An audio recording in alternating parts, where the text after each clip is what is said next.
You know, Johnny, he was a low-key person. He never did want much notoriety on anything. Johnny's been gone 20 years now. And of course, it's nice to know what Johnny contributed to aviation himself. When Johnny flew, it was incredible when it came to flying. He was something else. You know, there was a saying that when Johnny flew, that even the birds would sit down and watch him fly, because he was the man. Well, this is history. You know, Johnny, if it weren't for Johnny, you wouldn't have a lot of this industry. And, you know, my understanding is Johnny actually helped the FAA write the book on the rules and regulations of ag flying. Before then, there was really no rules on how things were going to be done. The FAA didn't know how to regulate it.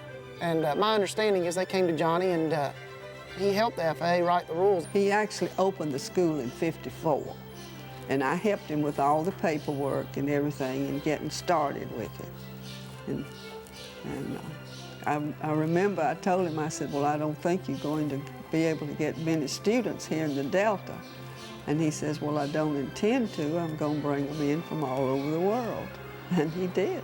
He's the initiation of all of this. If it wasn't for him, this wouldn't be here, this particular airfield and some of this ag flying and so forth. So he was a big man in that.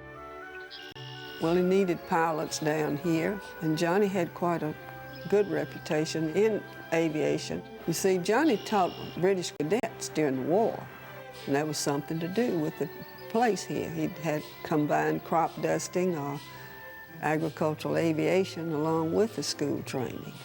I want people to know about flying, and I want people to know about our icons. So often we have giants that go through life, and if they don't say anything and I don't say anything, we don't even know we passed a giant. Well, here is a giant, and he's not well known. Once you leave this immediate, let's say 100 miles around this airfield, outside of that, he's probably not well known. But by doing this sort of thing, he becomes much more well known. And I think that's a wonderful thing to take away and to live, because flying and aviation, particularly early aviation, is an important part of our history, really. And you don't want it to be forgotten, and you don't hear about it in papers much. So much of it is word of mouth. What Johnny Dorr did down here was he was one of the founders of this industry in the modern era. Taught a lot of people, and actually taught a lot of people, not just in the United States, but South America and other countries. Well, it was about 26 of them came out of Guatemala, and then there's 1 or 2 out of France. There was Switzerland, the West Indies, Italy, and Germany. It's here in Mississippi where the ag aviation started in the world. And from these areas here, it was exported to the rest of the world. Dorr Field put this community on the map. Marigold, right here, that's where Johnny Dorr is. At one time, this was the only school in the United States. Therefore, if you want to become a ag pilot, you had to come here. Back in those days, there was not any place where you could get steerman training either. And Johnny was doing it, say. And it was the actual tough training that he put them through that prepared them to go out and do the ag flying. When I came down here, I was coming down to ag pilot school, and I was going to get my commercial pilots at the same time. So I thought, okay, we'll be getting in the airplane and we'll be going up and down the fields and runways, and I'd actually seen that advertised in Fred Ayres's. You know, they pretty much put you right to work spraying airplanes. What we did is all of our time was spent in the air doing air work. And let's say that we were going to fly from Dorr Field over to Greenville. We never flew straight and level. It was always climbing, turning, descending, climbing, turning. It was something all the time.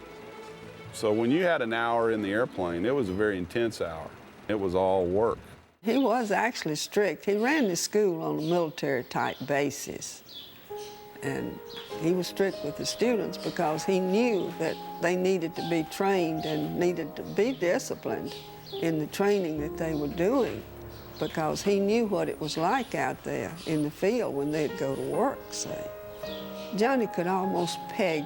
When he talked to a student or had him around, he could almost tell you exactly how that student was going to turn out and what his future was going to be. agricultural aviation. From what I hear, I was the first woman to come to Marigold Flying Service and take lessons from Johnny Dorr.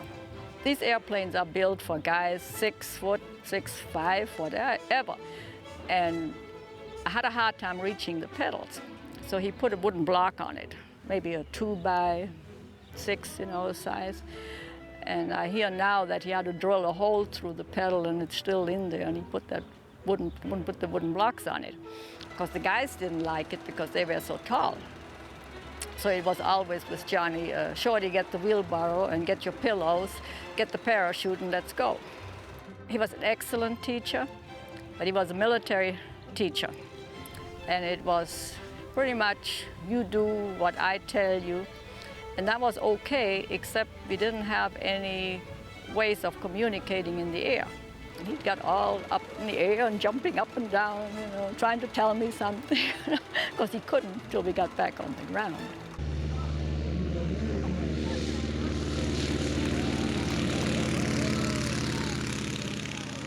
First, I thought it was just going to be a Stearman fly-in.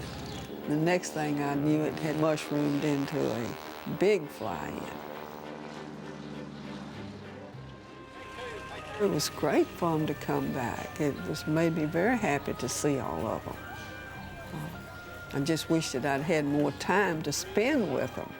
And now I'm planning to see if we can't have a get-together in the fall. This is the first annual event. Basically, we're doing this in memory of Johnny. This is a special event. This field hadn't seen this kind of activity in a while, and it's something else to see these planes coming in here from all over the country. Well, it's part of history here in Mississippi, and especially to Marigold and the Delta area. It would be great if it became a museum and be something permanent, because there's a lot of history here. Oh, it was great to see it. It really was. It was just like bringing the place alive again. He's quite an icon in this area. In fact, I'm surprised they don't have a statue to him. I'm sure they will someday. I didn't know of this town, never been here, but here I came. And so now I can tell the story. And I'm sure there are other people who've never been in this particular location before. And when they finish this weekend, Fridays, Saturday, and so forth, they'll take away the story and spread the stories.